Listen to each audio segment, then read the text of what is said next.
Our next speaker today is Andrea Russo from UCL, and he's going to talk about suing spacetime with Lorentzian threads.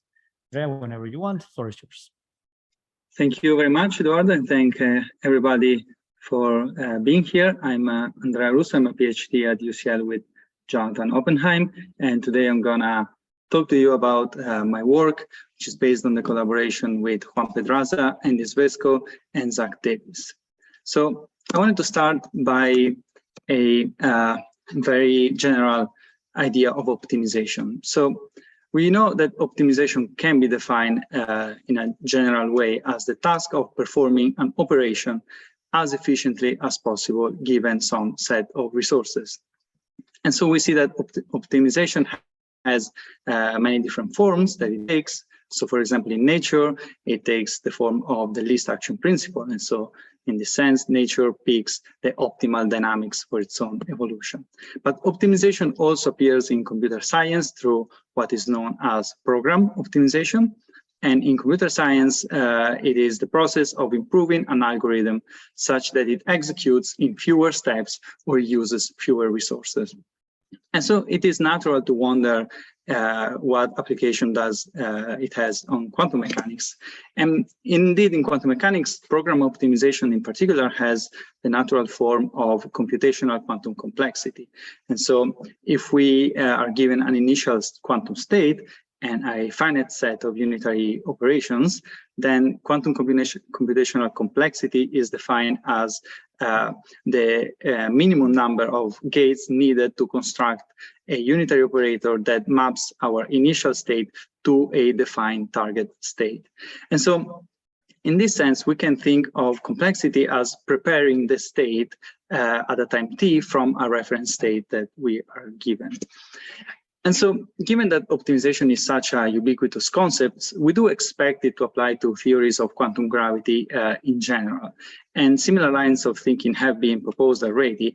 But what we suggest is that in these quantum gravity theories, the least action principle will be replaced by a concept that we call space-time complexity. And in particular, we have this statement that in a quantum theory of gravity, Einstein's equations arise in the semi-classical limit as a result of space-time minimizing the cost of computing its own quantum dynamics. And this, I understand, is a bit of an abstract statement. So we will see how in holographic theories of gravity, this actually takes a precise realization. And then, time permitting, we will see how this can be visualized using Lorentzian flows, which connect the idea of tensor networks with the emerging time dimension. So very quickly, holographic theories of gravity are a duality between an ADS spacetime and a boundary CFT in one less dimensions. And this duality means that the state of CFT determines the state of the gravitational dual. And we are particularly interested in this case in the thermal state of the CFT, which corresponds to a black hole in the bulk spacetime.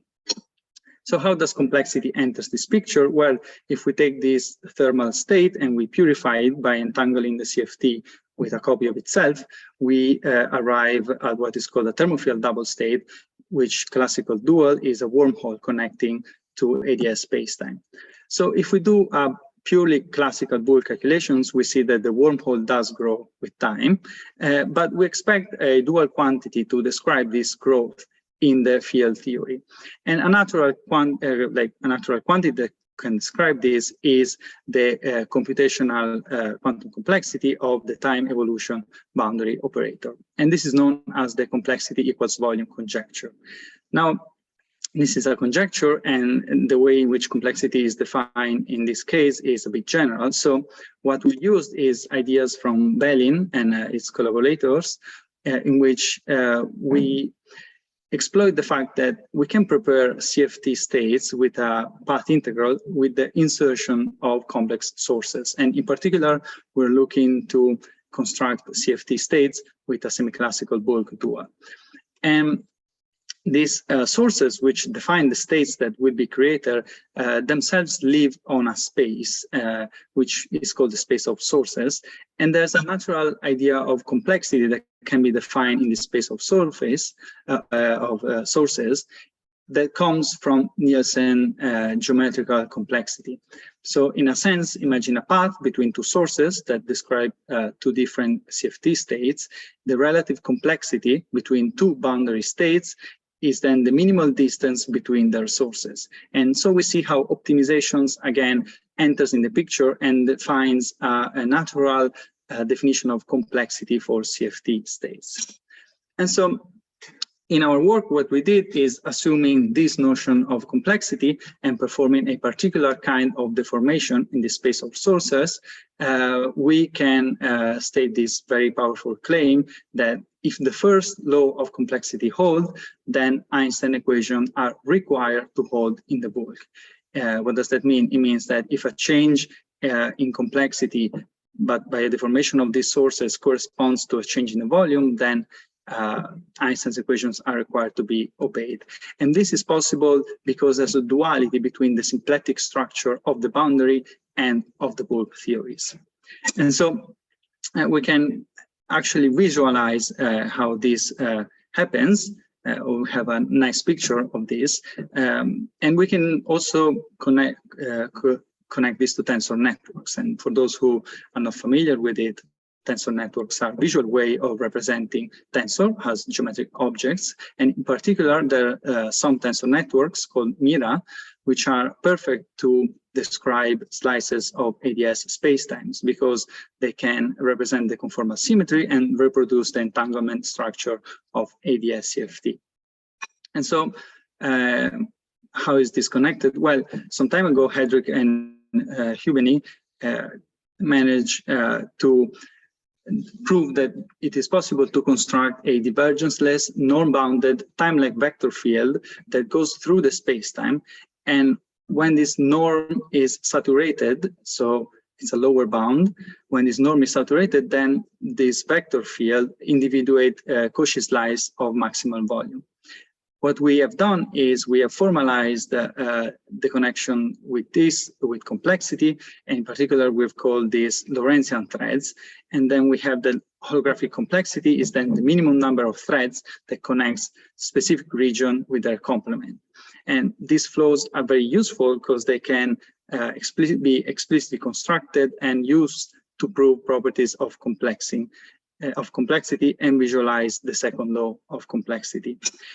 And once again, they can be used to connect tensor networks because in a given tensor network, the state complexity is given by the minimum number of tensors that are required to describe the network.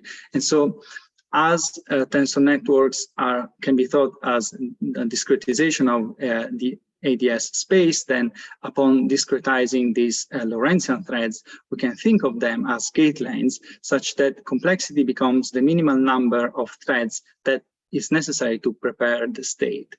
And so once again, we can think of these threads, of these Lorentzian threads that are attached to the sources that prepare the state and the flow of Lorentzian threads, which emerges from the Euclidean hemisphere of the path integral. The one that has minimal flux through the Cauchy surface sigma prepares the CFT on this maximum volume slice. And so we can put all the pictures together and see that in a natural way, the optimal thread configuration prepares the tensor network on the maximum volume Cauchy slice, and the minimum number of threads is the minimum number of gates required to prepare the state, which is the minimum number of tensor in the tensor network, which is the complexity of the state. And even more, there is a particular flow that encodes Einstein's equation. And so Lorentzian threads do provide genuinely a notion of emerging dynamics. And so the evolution of the CFT and of the bulk is encapsulated in this flow. And so concluding, computation and optimizations are universal. So whatever quantum gravity may be, it arguably does have an information theoretic origin, and therefore we expect complexity to play a fundamental role in it. And we do advocate that indeed complexity is naturally understood in terms of state preparation. And using state preparation, Einstein equation can be derived from the variation of complexity. And this is what we mean when we say spacetime complexity. And moreover, Lorentzian threads are useful to visualize this complexity. And there is a canonical thread configuration which does encode Einstein equations. And in the same way that tensor network description provide a sense of an emerging spatial direction in ADS, then Lorentzian flow provide a sense of an emerging time direction by connecting tensor at different times and acting as gate lines. And concluding, with the increasing relevant role that quantum information is playing in gravity and theoretical physics more in general, it is tempting to think of a unified framework in which indeed reality, it is fully treated in terms of networks, computations, and quantum complexity. Thank you very much. Thank you, Andrea. Very nice talk. I know it was a bit rushed, but we can discuss. You did really well. Time-wise, you did amazing. You ended before time. So we have time for one long question or two short ones.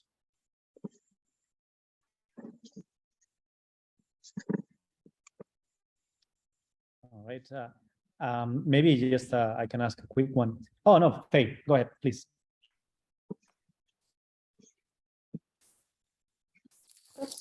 Sorry. Yeah. Hi. Thank you for the talk. In your view, does this speak to a fundamental discreteness of reality, or do you think that what you've described doesn't, is neutral on that question of whether reality is discrete or continuous? So what I can say is, I think it's a question that can be posed also for the tensor network description of an ADS slice. So does the fact that there's a tensor network description of an ADS slice speak of of discrete nature of space? Then if the answer to this is yes, then maybe the fact that this Lorentzian flow can be described also and can be discretized to connect these tensor networks, then maybe there's some suggestion towards also discreteness of time, which I guess would make sense as we think of space-time as interconnected thing. But apart from this, I wouldn't say that this suggests much more. This is my personal opinion. So it hangs on how one thinks about the tensor network, whether it's a toy model or whether it's something deeper than that. Is that in your personally opinion? I think that I would agree with this statement, yes. So if one wants to think of the threads as a fundamental description, then sorry? No, that was my bad, sorry. Then maybe yes. Otherwise, they work also as even if thought as a toy model, they're useful to prove properties of complexity. Thank you. Thank you. All right. Thank you very much. I'm going to ask that other questions are pushed to at the end of the session. And thank you very much again to Andrea. Very nice talk. Thank you.